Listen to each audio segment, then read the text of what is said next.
சைராம். ஒரு சைராமுடைய கேள்வி, கடவுள் என்னுடைய தொடர்பிலே இருக்கிறாரு அப்படின்றத நான் எப்படி தெரிஞ்சுக்கிறது அப்படின்னு. முதல்ல கடவுள் உங்க தொடர்புல இருக்கணும் அப்படின்னா நீங்க உங்க மனநிலையை எப்படி மாற்றிக்கணுன்றத நான் சொல்கிறேன், புரிஞ்சுக்கோங்க. எதிர்மறை எண்ணங்களில் இருந்து விடுபட்டு நேர்மறை எண்ணங்கள் கொண்ட மனிதர்களா நீங்கள் இருக்கணும்.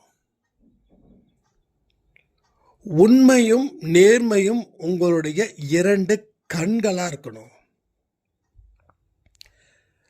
கடவுளுடைய சித்தத்தின்படி தான் என்னுடைய வாழ்க்கையை நான் வாழ்ந்துக்கிட்டு இருக்கேன் அப்படின்னு உங்களுடைய வாழ்க்கையில் இருக்கக்கூடிய நேரத்தை கடவுளை முன்வைத்தே நீங்கள் வாழணும்.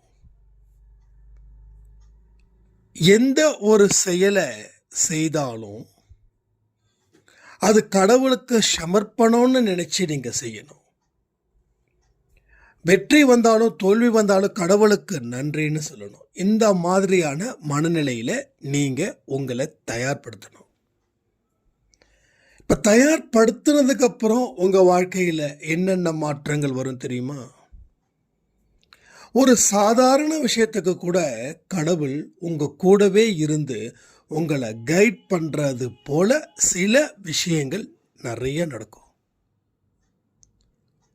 நீங்கள் ஏதோ ஒரு விஷயத்தை திங்க் பண்ணுவீங்க, யார் மூலமாவது அந்த விஷயத்தை கடவுள் உங்ககிட்ட சொல்லுவார். இந்த நேற்று கொடுத்த ஆடியோவில் இந்த சப்பாத்தி பற்றி நம்ம பேசிட்டோம்.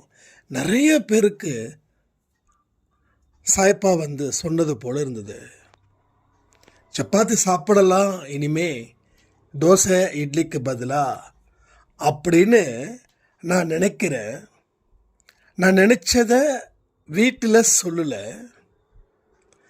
அதை வந்து நம்ம விமலா சாய்ராம் அம்மா அவர்கள் வந்து காயத்ரிக்கு ஆடியோ மெசேஜ் பண்ணி, தம்பிக்கு சப்பாத்தி சுட்டு கொடுக்கறது போல கனவு வந்ததுமா, நீ தம்பிக்கு சப்பாத்தியை சுட்டு கொடு அப்படின்னாங்க. நான் அப்போ தான் சொன்னேன், ஆமாம் நான் சொல்லணும்னு நினச்சேன், நான் மறந்துட்டேன் அப்படின்னு. அப்போ ஒரு சாதாரண விஷயத்தில் கூட கடவுள் நம்ம மேலே அக்கறையாக இருக்கிறார் அப்படின்னு நினைக்கும் போது நம்ம வாழ்க்கையில் எவ்வளவு துன்பத்தில் நாம் இருந்தாலும் கடவுள் காப்பாற்றுவார்ன்ற நம்பிக்கை ஆட்டோமேட்டிக்காக நம்ம கூட வரும். அப்போது அவர் நம்ம தொடர்பில் இருக்கிறாருன்னா நம்ம மனநிலையை மாற்ற வேண்டியது முதல் படி. ரெண்டாவது படி, நாம் என்னென்ன விஷயத்தெல்லாம் மனசில் நினைக்கிறோமோ இல்லை முடிவெடுக்க முடியாமல் தயங்குறோமோ அதை பிறர் மூலமாக அதை வந்து சொல்லி அவர் சாட்சியாக இருப்பார். எல்லா இடத்துலையும் அவர் இருக்கிறார் அப்படின்ற ஒரு நம்பிக்கை உங்கள் மனசுக்குள்ள வந்துடுச்சுனாவே உங்கள் வாழ்க்கையில் நீங்கள் எல்லா துயரத்தையும் கடக்க முடியும்ன்ற நம்பிக்கையும் உங்களுக்கு வந்துடும். சில விஷயங்கள் சொல்கிறேன், கேட்டுக்கோங்க.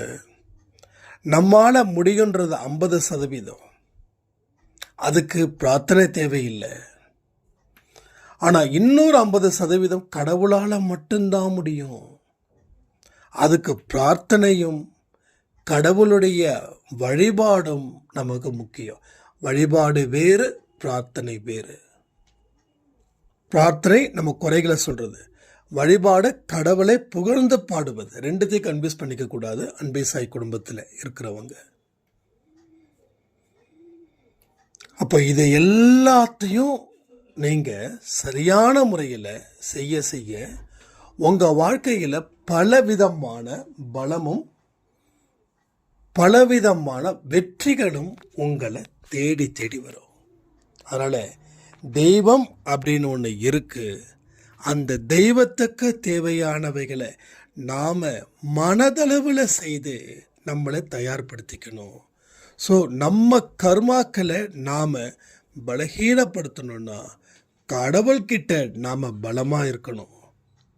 24 மணி நேரமும் கடவுள் என்னுடனே வந்து வசிக்கிறார் அப்படின்ற ஒரு மனநிலையில் நாம் இருக்கும்போது உங்களுடைய ஒட்டுமொத்த பிரச்சனைகளும் தீருதுன்னு சொல்லி இந்த கேள்வியை கேட்ட சுசிலா சாய்ராமுக்கு நன்றிகளை தெரிவித்து இந்த பதிவை நான் முடிக்கிறேன்.